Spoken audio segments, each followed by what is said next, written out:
If you sign this, Amelia, your life is over. You won't just be thrown out on the street without a single penny to your name. You will be sent to prison. And for such a long time that by the time you get out, the world around you will have changed beyond recognition. The voice of Clara, my lawyer, and the only person I could still trust in this God-forsaken city, sounded flat, almost emotionless. But it was that dry, businesslike tone that sent a shiver of icy dread down my spine, the very premonition I had been trying to push away for so long. We were sitting in her small office on the 24th floor of a skyscraper. Outside the panoramic window, a November storm was raging. Raindrops slammed against the glass as if trying to burst inside and warn me of something. On the lacquered desk between us lay a thick folder of expensive, deep burgundy leather with the gold-embossed logo of the Harris & Partners notary office. Just some 12 hours ago, that very folder was being clutched by my husband, Thomas. He was on his knees before me on the silk rug of our bedroom in the luxurious Blackwood family estate. His eyes were red from crying, his manicured hands were trembling, and his voice broke into a desperate, pleading whisper. "Amelia, my love, I beg of you. Mom is leaving us. She only has a few days left. She understands everything now. She repents for the way she treated you all these 4 years. This estate is her dying gift to you, her way of clearing her conscience before God and securing the future of our children. Don't read this boring legal jargon. The notary is already waiting. Just sign here and here. Do it for me, for a fading woman." I almost signed it. The pen was already gliding across the thick paper that smelled of expensive perfume, ready to put an end to my doubts and seal my forgiveness. I was ready to believe that in the face of eternity, even the cruelest hearts are capable of repentance. What a fool I was. The Blackwood family, once a mighty, untouchable clan of financial titans who held the construction sector of an entire state in their fist, has ceased to exist.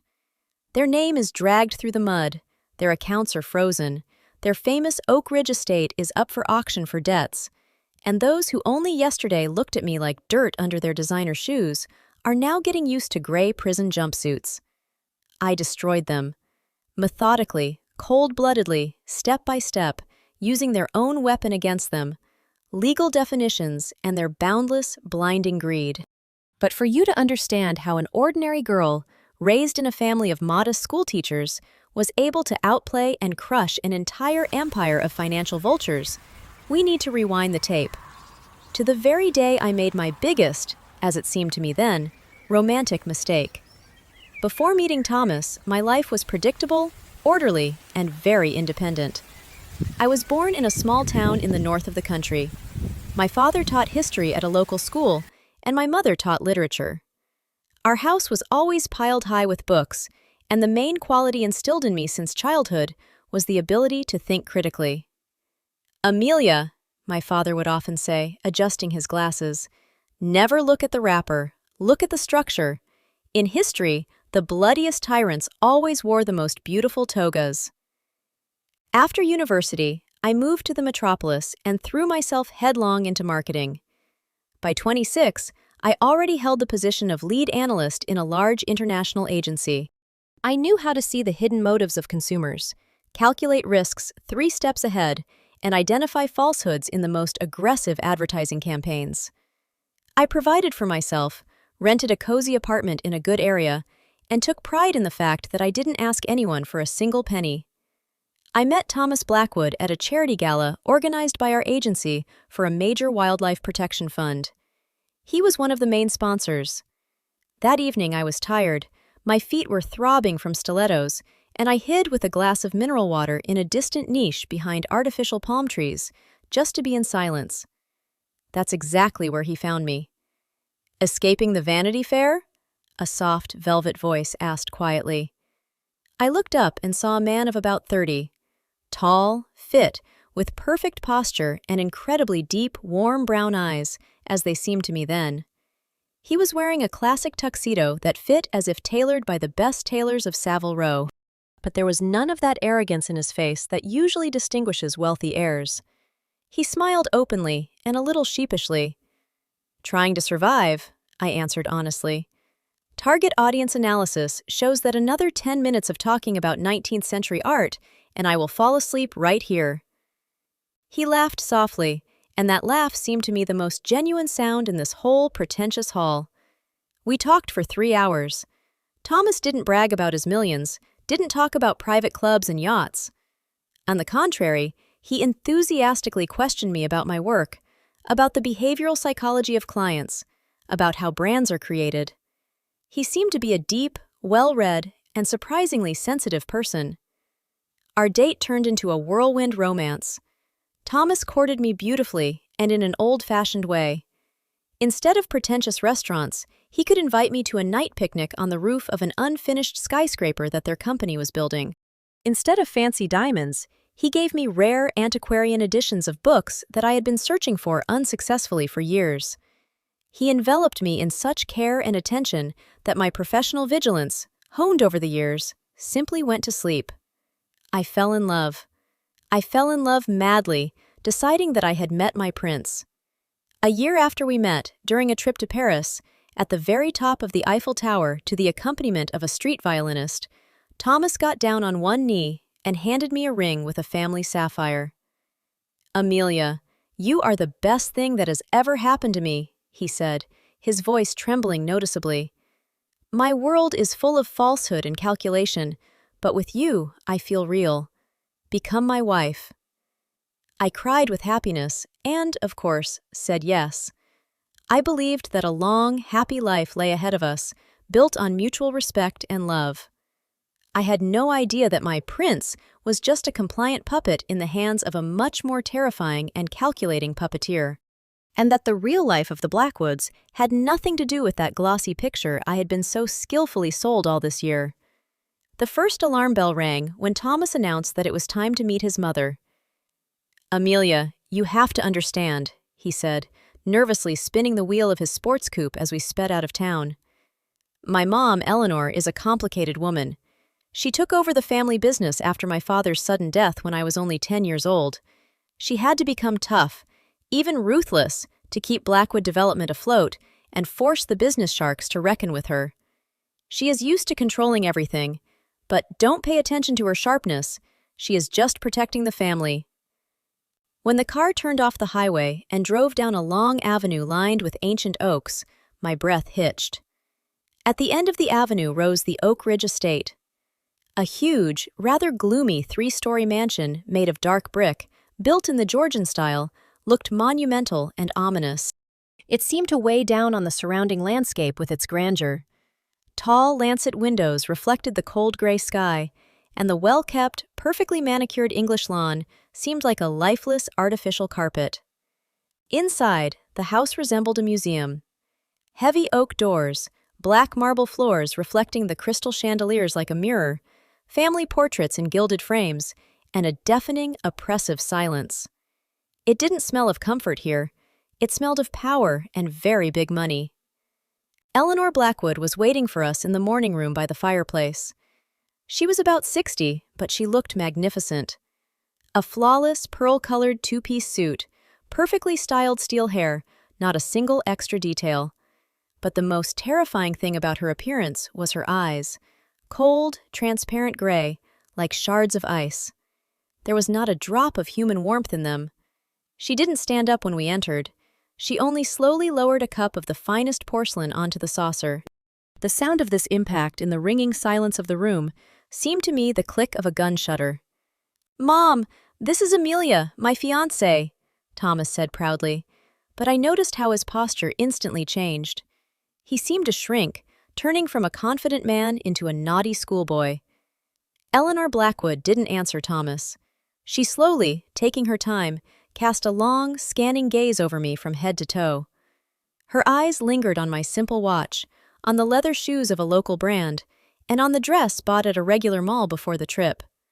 A barely noticeable, squeamish sneer appeared on her lips. "Thomas, you said your chosen one works in a serious field," she said in a deep, well-modulated voice, completely ignoring my greeting and addressing her son exclusively. "But judging by her appearance, things are going extremely badly in her agency. Or the girl simply completely lacks an idea of how to dress for dinner in decent houses." I hope next time she will think of wearing something other than this cheap synthetic stuff.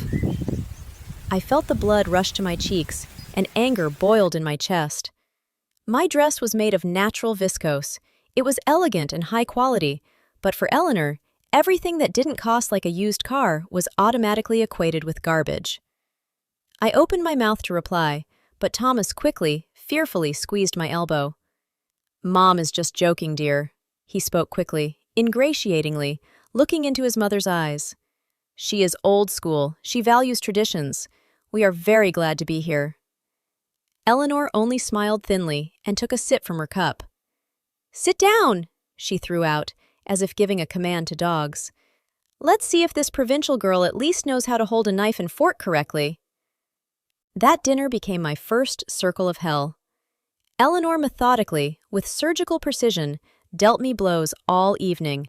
She asked about my parents, and when she found out they were simple teachers, she sighed disappointedly. "Ah, intelligentsia on welfare. Clear. So your family doesn't have a financial cushion, Amelia. We'll have to teach you to appreciate other people's money."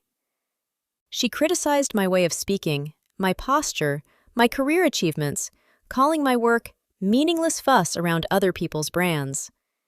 The most terrible thing was Thomas's behavior. The man who only yesterday promised to protect me from the whole world sat with his head down, silently chewing his steak. He never, not by a single word, stood up for me. When we were returning to the city late at night, I couldn't take it anymore and burst into tears. "Thomas, how could you let her talk to me like that?" I asked through tears. "She was openly humiliating me." Thomas sighed, stopped the car on the shoulder, and pulled me to him. "Baby, forgive me." His voice was gentle and full of repentance again. "You just don't know her. My mom has a bad heart. She suffered 2 mini strokes. The doctors categorically forbade her to be upset. If I had started arguing with her, it could have ended in a tragedy. Please be above this. Show patience. She will see how happy I am with you, and she will thaw. I promise you." And I believed it again. I chalked everything up to filial duty, the difficult character of an elderly woman, and temporary difficulties. I thought that our love was stronger than his mother's venom. I didn't realize that this venom had long since become a part of Thomas himself. Our wedding took place 6 months later, and it resembled a corporate merger more than a celebration of love. Eleanor took complete control of the process. She crossed all my university friends off the guest list, replacing them with the right people: bankers, politicians, major contractors of Blackwood development. My parents sat at the farthest table near the service entrance, feeling incredibly out of place among this parade of diamonds and fake smiles. When my father approached Thomas to congratulate him and shake his hand, Eleanor demonstratively called over a waiter and asked him to remove the empty glasses that are getting in the way of important guests, interrupting my father mid-sentence. Thomas only smiled awkwardly and stepped aside. After the wedding, a nightmare began that lasted for 4 years. Eleanor categorically forbade us to buy separate housing. "The Blackwoods have always lived under one roof," she snapped when Thomas hinted at buying a penthouse downtown.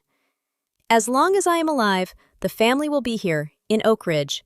I need to see that my son is in safe hands and not spending money on the whims of a girl from the outskirts." We were allocated the left wing of the mansion. We were allowed to change the furniture there, but every element of the interior had to pass the personal approval of my mother-in-law. My life turned into an endless succession of rules and prohibitions. Soon, I faced the harsh reality hiding behind the facade of the Blackwood wealth. Despite the fact that Thomas held the position of senior vice president in his mother's company, he owned virtually nothing.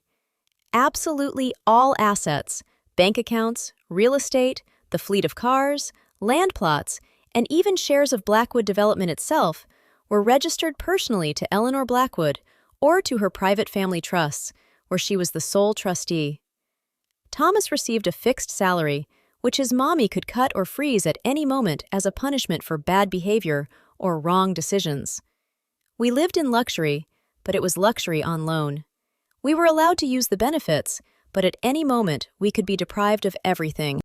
"Amelia, it's time for you to stop this fuss of yours in the agency," Eleanor declared to me at a Sunday lunch in the second year of our married life. A Blackwood wife running around offices for these miserable pennies looks ridiculous.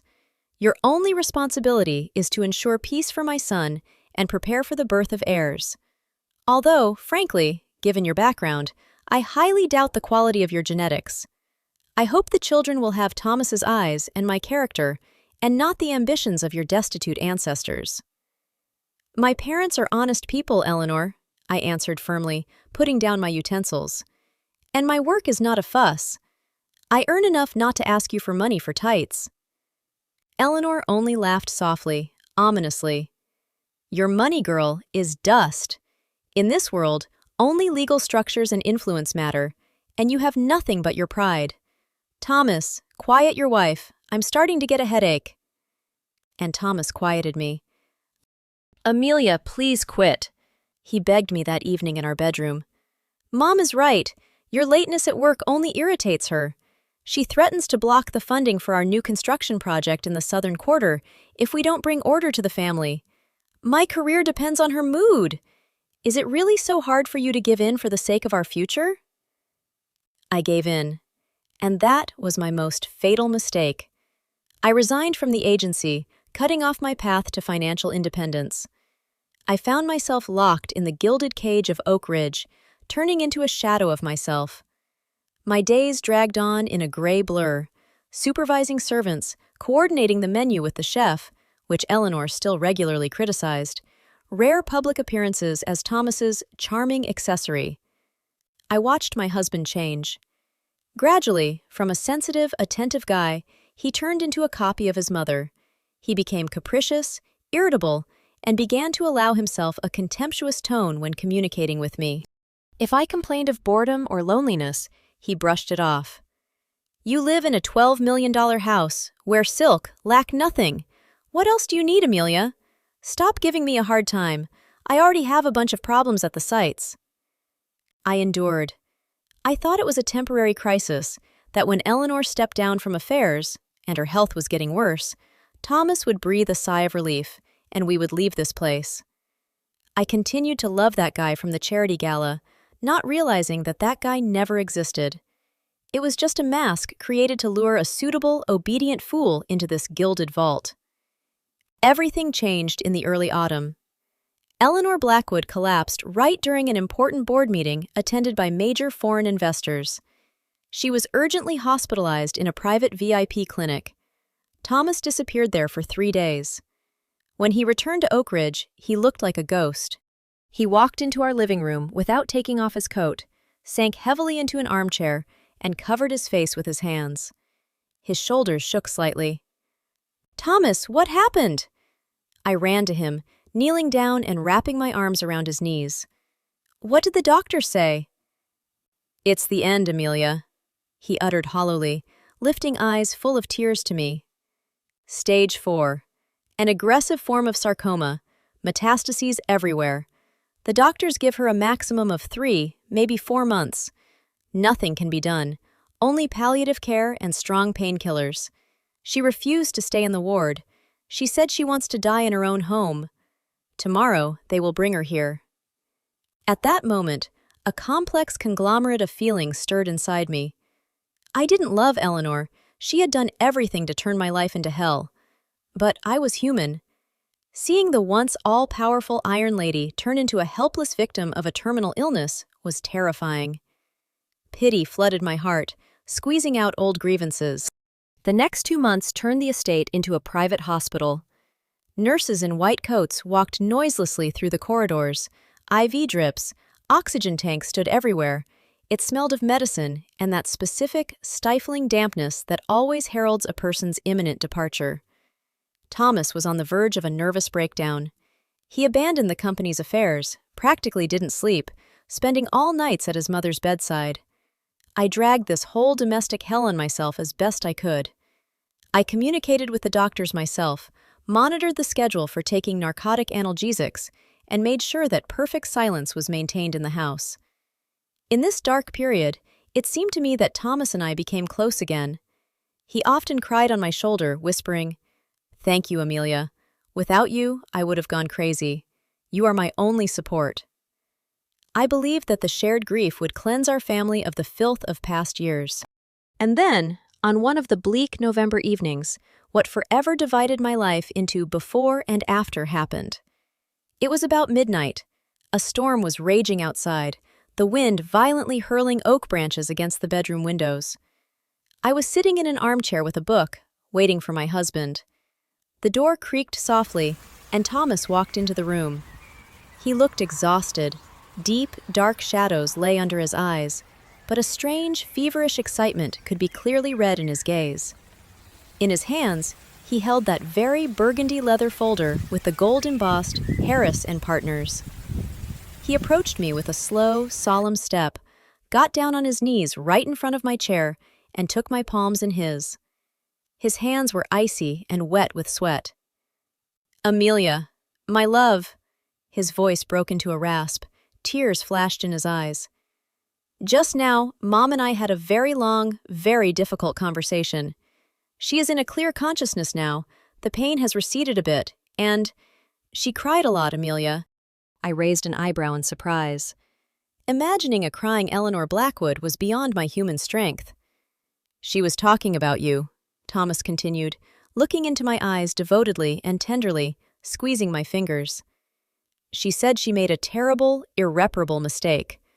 All these 4 years she was blinded by her pride, her status. She admitted she was unjust and cruel to you, but now, standing on the threshold of death, she understands everything. She saw how you care for her, how you support me without demanding anything in return. She realized that you are the only sincere soul in our environment who loves me, and not our millions. She wants to make amends, Amelia. She wants to leave with a clear conscience, knowing that you have forgiven her." "Thomas, I've already told you I don't hold a grudge against her," I answered softly, feeling a lump rise to my throat from this touching scene. "The main thing is for her to leave without suffering." "No, you don't understand. She wants to prove it in practice." Thomas straightened up with enthusiasm and placed the burgundy folder on my knees. "She is transferring the Oak Ridge estate to you, directly, a clean deed of gift, without any conditions, without trusts, without intermediaries. This house and land are worth more than $12 million, Amelia. She said this is your personal guarantee of security.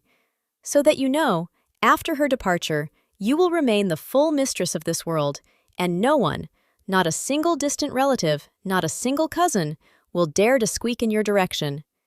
This is her dying gift to you and our future children."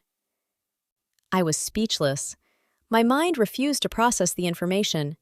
The Oak Ridge estate, the main symbol of the grandeur and untouchability of the Blackwoods, is being given to me? To the poor provincial girl in synthetics? "Thomas, this is too much," I murmured, feeling a strange, subconscious anxiety that suddenly stirred at the very bottom of my soul. "Why such a rush? We can arrange this later, through a will, calmly, when everything settles down." "No, no later!" Thomas interrupted me excessively sharply, almost fearfully. His fingers dug painfully into my wrists, but he immediately caught himself, swallowed, and spoke softly, pleadingly again. "A will can be contested in court. Cousins, lawyers will run in, dirty fuss will begin, which will drag on for years. Mom wants to lock everything down right now, while she is alive and conscious. The notary, Mr. Harris, has already prepared everything. He will come straight to her bedroom tomorrow morning to certify the deal. You just need to sign these papers right now, at night, so that we don't waste time in the morning. Please, Amelia, do it for me, for Mom. She refuses to take strong painkillers until the deal is closed. She says this is her last earthly duty, her last will. If you refuse, she will think you haven't forgiven her and will die in agony."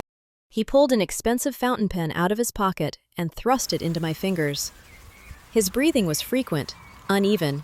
He literally loomed over me, blocking my space, demanding immediate action. I looked at the paper. On the last page, there was already a sweeping, weak signature, clearly written by a trembling hand. Eleanor Blackwood. Next to it, the column was empty. Donee, Amelia Blackwood. I had already raised the pen over the sheet, and at that moment, like a flash of lightning in the night sky, The voice of my history teacher father echoed in my head. Amelia, if a scene looks too perfect and the actors are overplaying too much, it means an execution is being prepared behind the scenes. In the real world, no one gives up their main fortresses without a fight, especially those who built them on blood. My analytical brain, which had been asleep for the last 4 years, instantly woke up and issued a cold, dry calculation. A woman who for 4 years planfully destroyed my personality, who despised my every breath, suddenly, in a couple of weeks, turns into a holy martyr, giving me $12 million simply because of a woken conscience? A person does not change their basic archetype on the threshold of death. Eleanor Blackwood was a predator of the highest order, and predators do not give away prey. They lure it into a trap. And one more thing, Thomas's behavior. In his eyes, under the mask of sorrow and tears, burned a strange, hungry, almost insane light. The light of panic. It was important to him that I sign this right now, without looking, at night, in the dark. Thomas, I softly but firmly placed the pen on the table and closed the folder. This is incredibly noble of her. I am shocked to the depths of my soul, but it's already past midnight. I am insanely tired, I have a splitting headache, and the letters are blurring before my eyes. Let me keep the documents. I'll read them calmly in the morning with a fresh head, and when Mr. Harris arrives, I'll sign everything. A few hours won't change anything. Thomas's face changed in a fraction of a second. It was a terrifying, fascinating sight. All his tenderness, all his sorrow, all his pleading posture instantly vanished. His lips twisted in an ugly grimace, his eyes narrowed, turning into 2 slits full of pure, concentrated rage. He jumped to his feet, jerked me by the arm out of the chair so violently that I almost fell. "What do you mean, read it, Amelia?" he roared, his voice breaking into a shriek. "My mother is dying in terrible agony in the next room. She only has a few days left to live. Her brain is fading from cancer. And you turn on your stupid, petty office pride? You doubt my mother's words? You think only of yourself. What an egoistic bitch you are. Sign this fucking contract now, or I swear to God, I will throw you out of this house right now, into this storm, in just a bathrobe." I looked at him and felt everything inside me freeze into ice.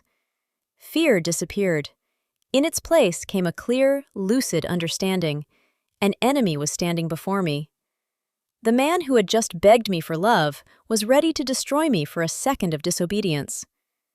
"Let go of my hand, Thomas," I said quietly, but so coldly that he himself involuntarily opened his fingers. "You are hurting me. The documents will remain with me until morning, or you can take them and leave, but I will not sign anything at night." Thomas was breathing heavily, his face going in red spots. He realized that he had overstretched the mark, that his mask had slipped off too early. "Fine," he hissed through his teeth, taking a step back to the door. "Read your bureaucracy, since you don't believe your own family. But keep in mind, if there is no signature by noon tomorrow, everything is over between us. I will file for divorce, and you will return to your poor parents in the same rags you came to this house in. You won't get a single penny. Choose for yourself. Either you are with us, or you are nobody." He slammed out of the bedroom, rattling the door with force. In the silence of the room, only the sound of rain and the furious pounding of my heart remained. I looked at the burgundy folder. The inner voice was no longer just whispering, it was screaming at the top of its lungs.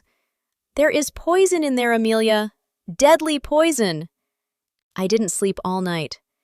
I sat on the floor by the bed, turning on the flashlight on my phone, and read the legal text of the deed of gift, line by line. The text was composed flawlessly. Eleanor Blackwood freely transfers the property rights to the land plot and the residential house located on it at 14 Oak Ridge to Amelia Blackwood. No clauses about life maintenance, no obvious encumbrances, no hidden conditions were contained in the document itself. Any ordinary person would consider this contract a ticket to a heavenly life. But I knew the Blackwoods too well. They never did anything just like that. At 8 o'clock in the morning, as soon as the official institutions opened, I quietly, trying not to make noise, dressed, took the folder with the documents, slipped out of the mansion through the service exit of the left wing, got into my old small car, the only thing Eleanor couldn't take away from me since it was bought before the marriage, and drove into the city. 40 minutes later, I was already standing in the office of Clara Vance. We studied together at the university, but if I went into marketing, Clara became one of the toughest, most cynical, and successful lawyers for property and corporate disputes in the metropolis. She was a shark in the world of legal law, a woman who ate lawsuits for breakfast. Clara met me in her austere office, smelling of expensive coffee and natural leather. Seeing my pale face and bruises under my eyes, she instantly canceled all morning meetings. "Amelia, you look like a ghost," she said, pouring me hot tea. "What happened? Did Thomas cause a scene again?" I didn't explain anything. I just dumped the burgundy folder on her desk and briefly, omitting emotions, recounted the night scene, Thomas's demand to sign the document without looking, and the sudden repentance of the dying mother-in-law. Clara listened to me silently, her face gradually becoming more and more serious. When I finished, she put on her glasses, took the folder, and opened the document. "Well, well, well," she muttered, flipping through the pages. The great Eleanor Blackwood decided to give her unloved daughter-in-law the family nest for $12 million? Before her death? Because of a woken conscience? You know, Amelia, in my practice, sinners before death usually donate money to the church or found charitable foundations. But giving away a personal, most valuable material asset to a girl they dragged through the mud for 4 years? There is some very big rot in this. She turned to her work computer and quickly started tapping on the keyboard. "Give me 30 minutes, Amelia. I'll pull up all closed state registries, tax databases, archives of judicial proceedings, and bank pledges for this cadastral number. Sit quietly, drink tea." Those 30 minutes seemed like an eternity. I walked from corner to corner in her office, looking at the city hustle and bustle raging outside the window. Cars crawled along the avenue, people rushed about their business, umbrellas colorful on the sidewalks. All this seemed to me decorations from another, distant life. Inside me, everything froze in anticipation of the verdict. At the very bottom of my soul, I still hoped that I was just a paranoid, that Thomas really loves me, and his night outburst of anger is just the result of terrible stress due to the imminent death of his mother. Clara returned from a small archive room where the closed servers of her company stood. In her hands was a stack of freshly printed sheets, dotted with tables, seals, and legal stamps. There was no former business smile on her face. It was gray, and her gaze was hard and cold. She sat down at the table, slowly laid the stack in front of her, looked me straight in the eyes, and uttered the very phrase that forever shattered my past life. "If you sign this, Amelia, your life is over. You won't just be thrown out on the street, you will be sent to prison, and for a long time." I felt my breath catch, and a strange, mounting hum appeared in my ears. "Clara, I beg of you, don't drag it out," I whispered, clutching the edge of the table. "What's there? What did they do?" "Look here!" Clara took a marker and began to ruthlessly underline the lines in the printouts. "The Oak Ridge estate is indeed valued on the market at $12 to $14 million. That's a fact. But this house and land have not belonged to Eleanor Blackwood entirely for 3 years now. She managed to pledge this estate to secure 3 giant credit lines in offshore banks in the Cayman Islands. Why? To save her crumbling construction empire, Blackwood Development, which was mired in debt due to unsuccessful investments in shopping centers. To date, the total amount of hidden debt tied directly to this real estate object, including accumulated fines, penalties, overdue interest, and judicial forfeits, amounts to $36 million, 3 times the value of the estate itself. I looked at the numbers in the table, and they began to spin before my eyes. $36 million. But that's not all.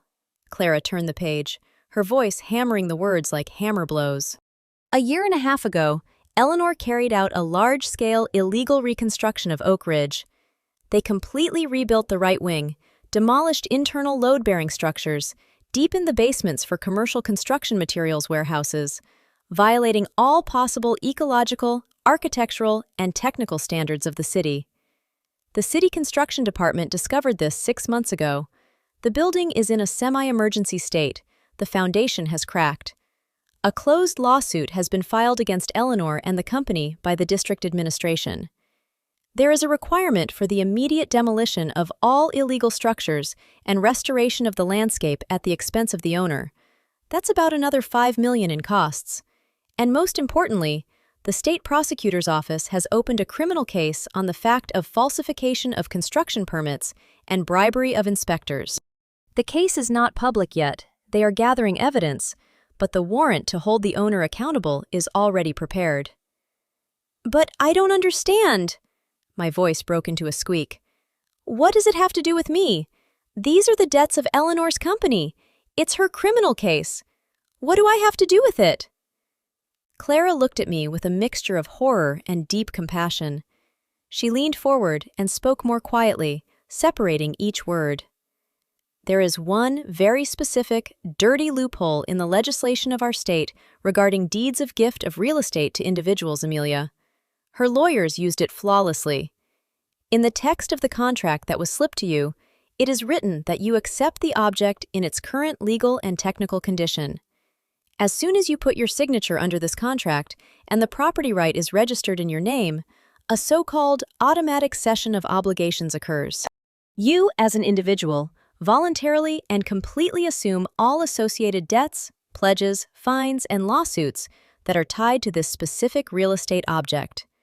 You become the main, sole debtor and defendant before offshore banks and the prosecutor's office." I listened to her, and in my head, this puzzle was gradually coming together, the horror of which made me want to scream. "The scheme is ingenious in its cruelty," Clara continued harshly. "As soon as the transaction is registered, the offshore banks, which perfectly know about Eleanor's imminent death, instantly present a demand for early repayment of $36 million to the new owner. That is, to you.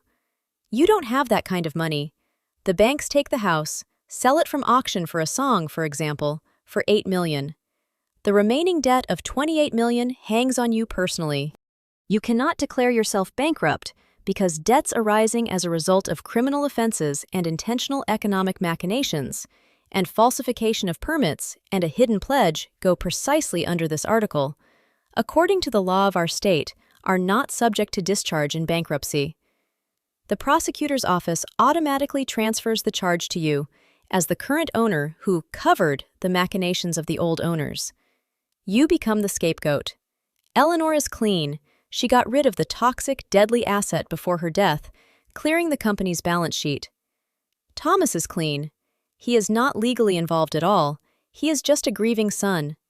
And you go behind bars for at least 10 years, remaining for the rest of your life a destitute slave with a debt that cannot be paid off even in 30 lifetimes. I sat staring at one spot on Clara's desk. The air in the room became stifling. It seemed to me that the walls of the office were slowly closing in, ready to crush me. 4 years. For 4 years, I lived with a man I considered my other half. I endured his mother's humiliations. I quit my job. I gave him my independence, my love, my care. And he knelt, kissed my hands, and begged me to sign my own death warrant. He cold-bloodedly, calculatedly led me to the slaughterhouse to save his dirty money. But wait, Amelia, this is not the very finale yet. Clara paused, and her fingers tapped on the keyboard again. A good acquaintance of mine works in the chancellery of the family court of our county. I asked him to check Thomas Blackwood through closed databases. And guess what he found? I slowly lifted my head. My eyes were dry. The tears vanished, burned up in that terrible internal fire that had just ignited inside me. What did he find, Clara? Your loving husband Thomas, exactly 3 months ago, hired Mr. Bradshaw, the most expensive, elite divorce lawyer in our state. They have already fully prepared the entire package of documents for the dissolution of your marriage. The scheme was calculated down to the days.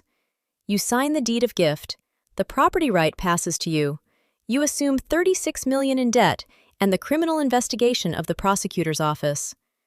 A week after that, Thomas officially files for divorce, indicating the reason as criminal activity of the spouse or hidden financial machinations of the wife, defaming the honest name of the Blackwood family. They divorce you unilaterally, leaving you alone with creditors, prosecutors, and the court.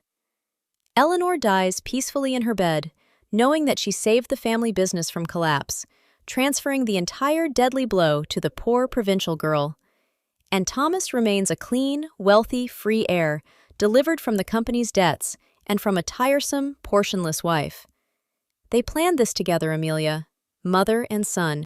All this time, while you were brewing his coffee and crying with him, they were writing your executions step by step. I looked out the window. The rain outside the glass continued to rage, but an absolute, ringing silence fell inside me. That feeling when a person falls into an abyss, but at some point the fear disappears, leaving only a cold, calculated instinct for survival. They thought that since my parents are simple teachers, and I myself am a quiet girl from the province, I have no fangs? They decided that they could use me as a trash can for their dirty machinations, simply because I loved him? Fine. They wanted to play legal chess? They wanted to use structures and legal loopholes? They forgot that I was the best analyst in my agency. For years, I studied the hidden vulnerabilities of large systems, and I will find their vulnerability. Clara, I said, and my own voice seemed strange to me. It was cold even, and hard, like surgical steel. Can we make it so that they don't suspect anything until the very last moment? So that they think their plan worked perfectly? Clara slowly took off her glasses. A predatory, anticipatory smile of a true shark of justice appeared on her lips. That very light appeared in her eyes that appears in a hunter who catches sight of big game. Amelia, my dear, I knew you in university. You were always the best in the course in logic and analysis. Tell me, what did you plan? We will smear these creatures on the wall. When I returned to the Oak Ridge estate at 11 o'clock in the morning, I was already a different person. I forced myself to sit in the car for 5 minutes, rubbed my eyes hard several times so that they looked red and swollen, disheveled my hair, and put an expression of deep, confused grief and submission on my face. Thomas was waiting for me in the large gallery of the first floor. He was pacing the room, nervously smoking cigarette after cigarette, a habit he carefully hid from his mother, but now his self-control was clearly cracking at the seams. Seeing me, he literally rushed forward, grabbing me by the shoulders. Well, where were you? The phone was turned off. The notary, Mr. Harris, has been waiting in Mom's office for 3 hours. Mom is worse. She was just given another injection. Where are the documents, Amelia? Did you sign them? I lowered my head, letting a tear, which I squeezed out of myself with great difficulty, roll down my cheek and sniffled, feigning complete surrender. Thomas, forgive me, I whispered in a trembling voice, handing him the burgundy folder. I was such a fool last night. I was so scared. This responsibility, this huge house. I felt so insignificant compared to your mother. I drove into the city, went to the cathedral, prayed there all morning. I realized what an egoist I was. Your mom is making such an incredible, noble gesture on the threshold of death. She wants peace in the family, and I showed my stupid suspicion. Forgive me, my love. I'm ready. I'll sign everything. Thomas froze. I saw a colossal, almost animal relief roll across his face in a second, so much so that it took a huge effort not to spit in this manicured, lying face. His shoulders relaxed. The usual patronizing smile appeared on his lips. Oh, Amelia! He squeezed me tightly, almost suffocatingly, stroking my hair. Well, of course it's okay, baby. I knew you were a smart girl. You understood everything correctly. Mom will be so happy. Come on quickly. We can't waste a single minute. We went up to the second floor, into the huge, dim bedroom of Eleanor Blackwood. The room was filled with the heavy smell of fading. On a huge bed under a silk bedspread lay my mother-in-law. She looked terrible. Her skin had acquired an earthy hue, her eyes were sunken, but when we entered, her gaze, just as cold and penetrating as ever, instantly focused on me. Next to the bed in a leather armchair sat Mr. Harris, an elderly, impeccably dressed man with hair white as snow and smart, insolent eyes of the Blackwood family notary. "She came," Eleanor wheezed. Her voice was barely audible, but notes of triumph broke through clearly in it. The victorious, evil triumph of a predator that sees the prey enter the cage itself. "My child, sign the papers. I want to leave this world, knowing that I secured your future." "Yes, Eleanor." I approached the bed, obediently bowing my head and feigning reverence. "Thank you for your generosity. I will never forget what you are doing for me at this moment." I sat down at a small secretary by the window. Mr. Harris readily opened the folder, laid out 3 copies of the contract in front of me, and serviceably handed me an expensive fountain pen. Thomas stood right behind my back. I could literally feel his hot, frequent breath on my neck with my skin. He held his breath. His heart seemed to beat so loudly that it was heard in the room. They were celebrating victory. They thought the trap had sprung. I took the pen and, in a confident, firm handwriting, put my signature on all 3 copies of the deed of gift. "Well, that's great," Mr. Harris smiled sweetly, instantly, like a magician, taking the documents from the table and hiding them in his deep briefcase. "The deed is done. Congratulations, Mrs. Blackwood. From this moment, you are the sole owner of this beautiful, historic estate. I am immediately heading to the registration chamber. The transaction will be entered into the state registry within 48 hours. Eleanor slowly closed her eyes on the bed and took a deep, relieved breath. She had fulfilled her last earthly duty. She transferred $36 million in debt and a criminal case to the hated daughter-in-law, saving her adored son. They both did not know one small but deadly detail. Before entering the bedroom, I quietly turned on the voice recorder on my mobile phone, which lay in the side pocket of my cardigan. And this voice recorder captured every second of our conversation. It captured how Thomas and the notary Harris, in the presence of Eleanor, assured me that the object was absolutely clean, has no legal encumbrances, and that this transaction was a pure act of love, giving, and repentance of the family. In the legal practice of our state, this is called intentional misrepresentation within a group of persons by prior conspiracy for the purpose of committing financial fraud on an especially large scale. This audio file, just 5 minutes after the end of the meeting, was automatically uploaded to Clara's hidden cloud storage. The show was over. The preparation for war began. The next 3 weeks turned into a trial for me that demanded all the strength and skills obtained in marketing analytics. I led a double life where the slightest mistake, an incorrect glance, or an accidental intonation could destroy everything. At home, in Oak Ridge, I remained the same obedient, quiet, and submissive Amelia. I cared for the fading mother-in-law, read books to her, served medicine to the nurses, and looked devotedly into my husband's eyes. Thomas, deciding that the deed was done and I was completely in his pocket, finally relaxed. His mask of a loving prince began to rapidly crumble. He began to allow himself outright rudeness, bossed me around, disappeared for a long time at night, returning with a strong smell of expensive perfume and alcohol. I endured everything with a meek smile.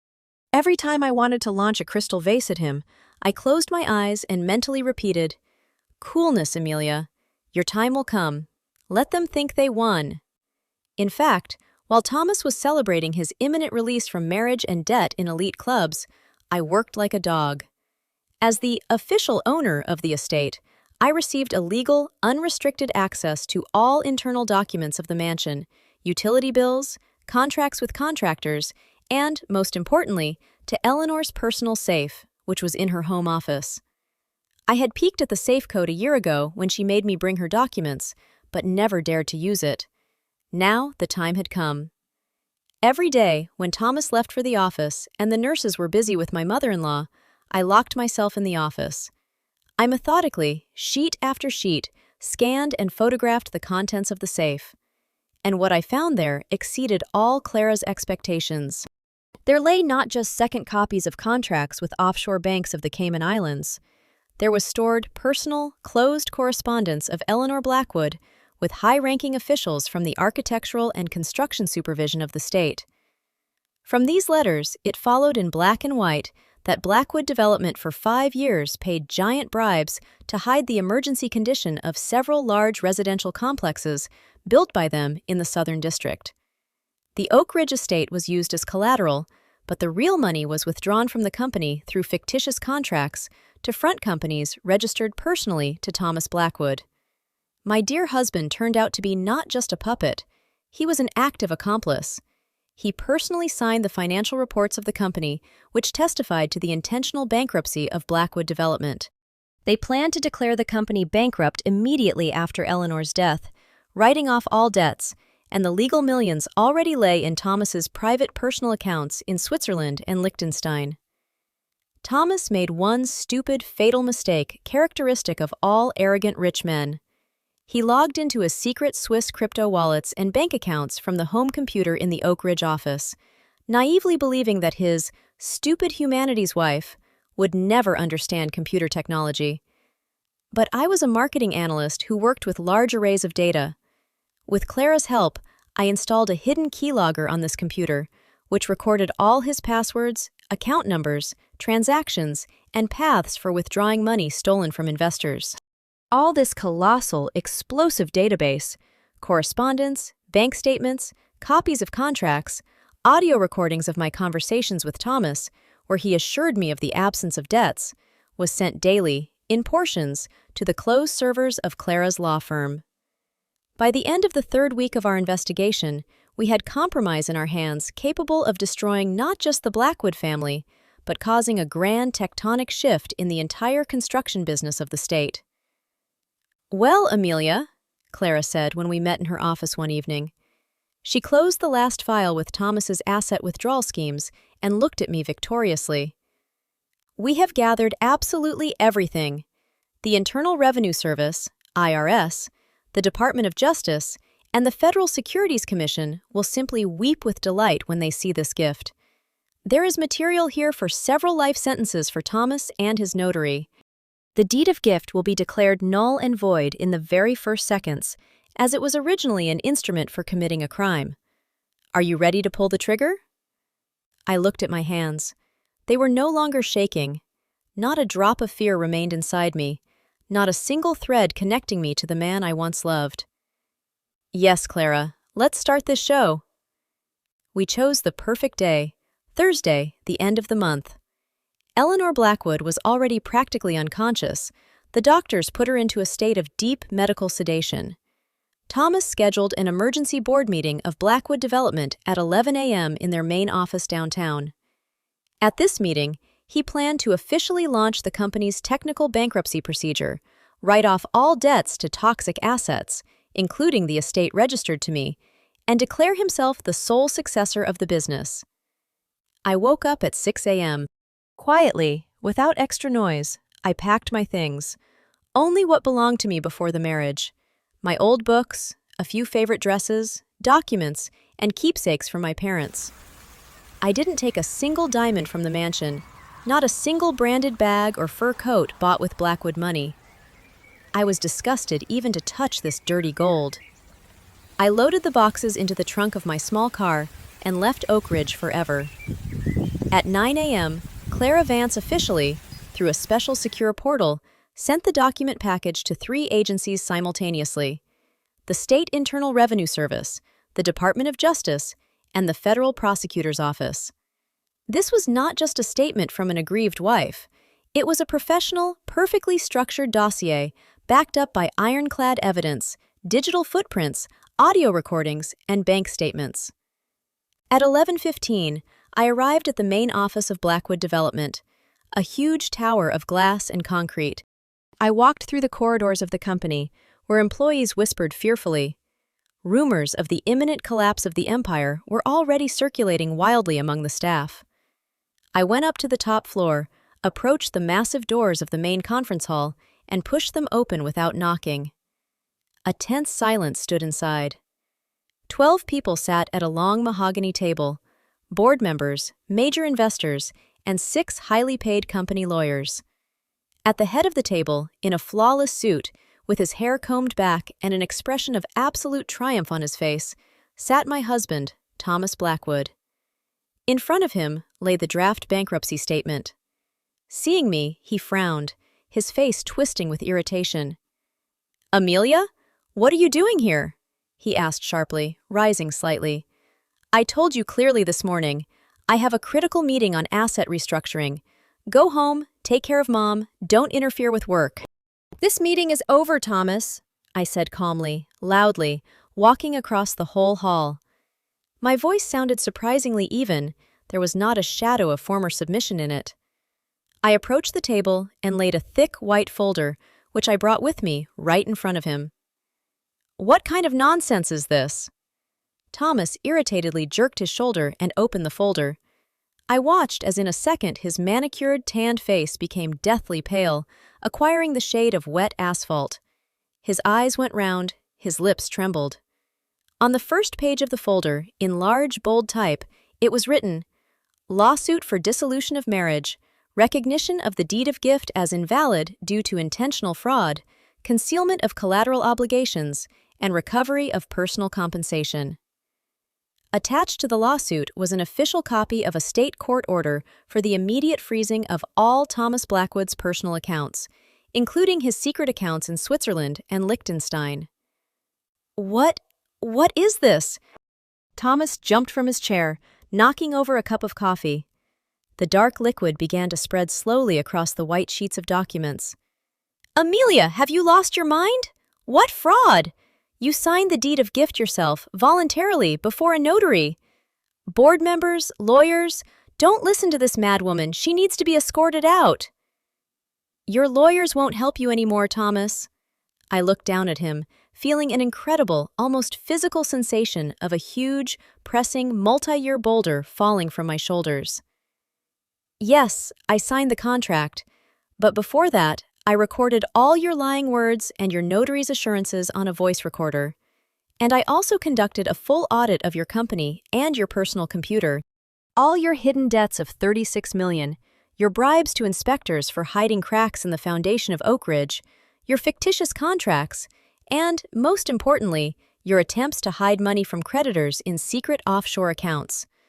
All this was handed over to the federal prosecutor's office and the Internal Revenue Service exactly 2 hours ago." An unimaginable noise rose in the hall. Thomas's lawyers rushed to the folder, tearing sheets from each other. Investors began to shout, jumping from their seats. Thomas stood in the middle of this chaos, breathing heavily, his gaze darting around the room as if he were looking for an exit from a locked cage. And at that very moment, the heavy oak doors of the conference hall burst open again. But this time, it was not the company guards or the secretaries who entered. 4 men in strict dark suits entered the hall. 2 of them had folders with federal symbols in their hands. Behind their backs were seen people in financial police uniforms. "Thomas Blackwood?" the senior of the entrance asked loudly, flashing a gold federal agent badge. "You are detained on the basis of a district court warrant on charges of intentional bankruptcy, financial fraud on an especially large scale, tax evasion, and bribery of officials. Your personal assets and the assets of Blackwood Development are frozen. Come with us." Thomas's lawyers tried to shout something about violation of procedure, about the inadmissibility of arrest during a business meeting, but the agents cold-bloodedly brushed them aside, presenting documents signed by the chief judge of the state. Thomas looked at me with wild, primitive, animal horror. There was no longer a drop of that gloss, grandeur, or arrogance in his eyes that he was so proud of. A small, frightened, insignificant boy stood before the board of directors, whose main toy, Mom's money, had been taken away. His hands shook so much that when the agent led him to the table and ordered him to put his hands behind his back, he couldn't hold on and fell back onto the chair. Cold steel handcuffs clicked on his wrists to the deafening whisper of the board members. "Amelia, please, this is some kind of monstrous mistake," he bleated, looking up at me, and those same pleading, tearful notes from our bedroom were heard in his voice again. "We're family. Mom is dying. How could you do this to me? We loved each other." "Your mom is dying, Thomas, that's true," I answered quietly, but so that my voice drowned out all the noise in the hall. "And I sincerely feel sorry for her as a departing human being. but you two decided that you could break my life, trample my destiny, make me a criminal and destitute just to save your skins and your millions. You thought I was a non-entity without teeth. I just returned your own plan to you, item by item. Good luck in prison, dear." He was led out of the conference hall under escort. Below, at the entrance to the glass tower, 3 camera crews of central television channels were already waiting for them, whom Clara had, completely accidentally, warned about the impending high-profile arrest an hour before the operation began. The Blackwood Empire was destroyed to its very foundation in just one morning. Epilogue: Clean Air. Eleanor Blackwood passed away exactly 2 weeks after her son's arrest. She did not leave this life in her luxurious Georgian bedroom in Oak Ridge, surrounded by family silver. She died in a specialized medical block of the city prison hospital, where she was transferred under guard after the prosecutor's office issued an official decree to seize all her property. Her last earthly knowledge was terrible. She died realizing that her only adored son was sitting in a jail cell. Her great construction company was liquidated, all property was confiscated, and the family name Blackwood was forever erased from the lists of high society and was now associated only with dirty, underhanded fraud. Our night deed of gift was declared null and void and canceled within the framework of the very first hearing. The federal judge completely cleared me of all financial and legal claims, recognizing me as the victimized party they tried to use in a criminal scheme. Moreover, Clara achieved the impossible. She ensured that from those legal personal funds of Thomas that were not burdened by pledges, his personal savings from old times, the court ordered to pay me a colossal sum as compensation for intentional fraud in marriage, moral damage, and unlawful deprivation of freedom. After all, because of their pressure, I was forced to quit my job. Thomas Blackwood received 8 years of imprisonment in a strict regime colony for financial machinations, intentional bankruptcy, and complicity in fraud. His pocket notary, Mr. Harris, lost his license and went behind bars for 5 years for forgery of documents and assistance in a criminal conspiracy. Now I am sitting on the terrace of my new house on the coast of Portugal. The ocean breeze stirs the hem of my simple white dress, made of natural cotton, light and clean. There are no huge, grim walls of dark brick around me, no ancient oaks pressing their shadow on the ground, no smell of mothballs, medicine, and old malice. I returned to the profession. I opened a small international analytical agency. We work remotely, and my income again allows me to feel absolutely independent. My parents often fly to visit me. We sit on this very terrace, Dad drinks coffee, Mom reads poetry, and we laugh a lot, sincerely. Sometimes, looking through the world news, I come across articles about the high-profile falls of yet another financial titans, about courts, pledges, and machinations. I only smile slightly and turn my gaze to the boundless, free ocean. Life is an amazing analyst. It always, sooner or later, balances the sheet and returns debts to everyone according to their deserts. The main thing in this life is never to lose critical thinking. Always check the structure behind a beautiful wrapper, and never, under any circumstances, sign documents without looking. Even if the person holding the pen is kneeling in front of you and swearing eternal love. Our story for today has come to an end. Thank you for choosing Storytime Drama. If you loved seeing justice prevail, make sure to leave a like and subscribe. There are plenty of shocking secrets waiting for you ahead. Take care of yourselves and see you very soon. Goodbye!